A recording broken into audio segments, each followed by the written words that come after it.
అందరూ బాగున్నారా? ప్రభువైన యేసుక్రీస్తు వారి నామమున అందరికీ వందనాలండి. అందరూ బాగున్నారా? పరిశుద్ధ గ్రంథముల నుండి నేను మీకు ఒక మాట తెలియజేస్తానండి. ఆ మాట ఏమనగా, ఆ మాట కంటే ముందు ఒక పల్లవి పాడుకుందామండి. ఈ స్తుతి నీకే మా యేసుదేవా, మనసారా నిన్నే సేవింతుము, మా మనసారా నిన్నే సేవింతుము. ఆమేన్. మనం మళ్ళీ వాక్యదానంలోకి వెళ్ళిపోదామండి. చూడండి, సామెతల గ్రంథము 10వ అధ్యాయము 6వ వచనం చదువుకుందామండి. సామెతలు 10:6. నీతిమంతుని తల మీదకి ఆశీర్వాదములు వచ్చును, బలాత్కారము భక్తిహీనుని నోరు మూసివేయును. ఈ వాక్యం కొరకు ప్రార్థన చేసుకుందామండి. పరిశుద్ధుడైన తండ్రి, ప్రేమ నమ్మకం కలిగిన మా దేవా, మీ ఘనమైన శ్రేష్టమైన నామమున ప్రభువా మీకే వందనములు, కృతజ్ఞతాస్తులు చేస్తున్నాం ప్రభువా. ఇదిగో మీ వాక్యం చెప్తున్నాం ప్రభువా, చెప్పడం మీ సాయం దీవించండి. చెప్తున్నా మంచి దండం దయ ప్రభువా. ఈ వాక్యం ప్రతి ఒక్కరికి సాయం చేయండి. ప్రతి ఒక్క జీవితంలో ఉండి వాళ్ళ జీవితంలో మాటకు సహాయం తెచ్చామని, ప్రతి ఒక్క వాక్యాన్ని సహాయం చేయండి. వాళ్ళ జీవితంలో మాటకు సహాయం చేయమని మా ప్రభు మా రక్షకుడైన యేసుక్రీస్తు వారి దివ్యమైన శ్రేష్టమైన నామంలోనే ప్రార్థించి మీ కృపకు అప్పగించుకుంటున్నాము తండ్రి. ఆమేన్, ఆమేన్. చూడండి, ఇక్కడ ఒక మాట ఉందండి, ఆ మాట తెలియజేస్తాను.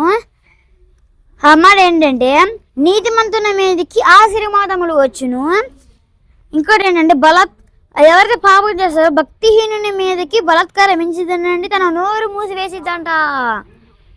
చూడండి, ఇక్కడ మనం ఒకటో మాటలోకి వెళ్ళిపో. ఒకటో మాట నీతిమంతుల మీద ఆశీర్వాదము వచ్చును. మన మాటలు చూడండి, ఎవరైతే నీతిమంతులుగా జీవిస్తారో, ఎవరైతే తన నీతిని దేవుని దగ్గర ఒప్పుకుని దేవుని దగ్గర నీతిమంతునిగా జీవిస్తారు, అప్పుడు వాళ్ళు ఎలా ఉంటారండి?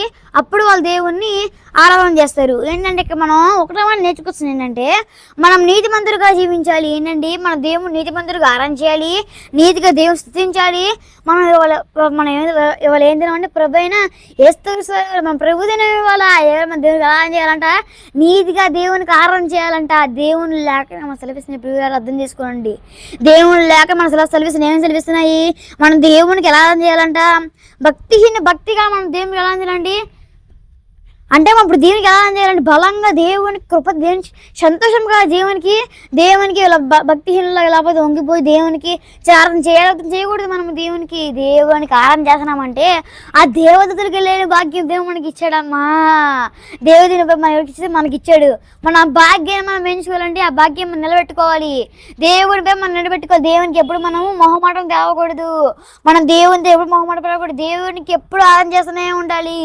దేవుడు మరిగిందాలు వేస్తాడు నీకు ఆయన, కానీ పెంచడానికి ఆయన ఏమన్నాడంటే, ఆయనకి ఎన్ని స్థితులు చేసాము మనం, ఆయనకి ఎన్ని స్థితులు చేసి అన్ని లాభాలు ఆయన ఇస్తాడు. ఏంటండి, నువ్వు ఎన్ని స్థితులు చేసి అన్ని లాభాలు నీకు ఇస్తాడు. నీకు లాభాల కన్నా వెంటకి వెళ్ళాలంట, దేవుని దగ్గరికి వెళ్ళు.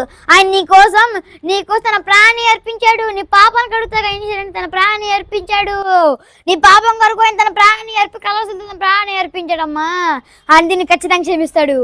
చూడండి, ఒకటో మనం చూస్తుందండి, మన దేవునికి ఎలా ఆరాధన చేయకూడదు, మన దేవునికి ఎలా చేయకూడదండి. మన నోరు ఎలాంటిదంటే, మనం తెలుస్తుంది, మన నోరుని మనం కాపాడుకోవాలి. ఏంటండి, మన నోరుని మనం ఎందుకు కాపాడుకోవాలంటే, మన నోరు చెడు మాటలకి దారిసిద్ది. ఏంటండి, చెడు మాటలకి దారిసిద్ది. ఇది ఇక్కడ మాట. దేవుడు ఈ మాటలు దీవించును కాక. ఆమేన్. అందరి వరకు ప్రార్థన చేసుకుందామండి. పరిశుద్ధుడైన మా తండ్రి, ప్రేమ నమ్మకం కలిగిన మా దేవా, మీ ఘనమైన శ్రేష్టమైన నామమున ప్రభువా మీకే వందనములు, కృతజ్ఞతాస్తుతులు చెల్లిస్తున్నాం ప్రభువా.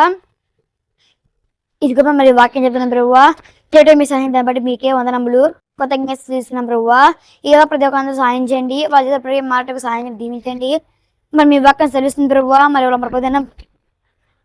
మరి ప్రభుత్వం ఎప్పుడైనా నేతికారం సాధించండి.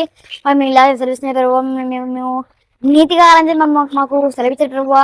ప్రభావ దేవతలు భాగ్యం మాకు ఇచ్చారు ప్రభావ. మీకు సహాయం చేయండి. ఆ భాగ్యం ఉపయోగించడానికి సహాయం చేసామని ప్రతి ఒక్క ప్రభావములను ఆనందించి సాయం చేయండి ప్రభావ. ప్రతి ఒక్క ప్రభావ ఈరోజు ప్రభావములను మనస్ఫూర్తిగా ఆనందించి సాయం తెచ్చమని మా ప్రతి ప్రభు మా రక్షకుడైన క్రీస్తేశ్వరి దివ్యమైన శ్రేష్టమైన నామంలోనే ప్రార్థించి మీ కృపకు అప్పచెప్పుకుంటున్నాము తండ్రి. ఆమేన్. అందరికీ వందాలండి.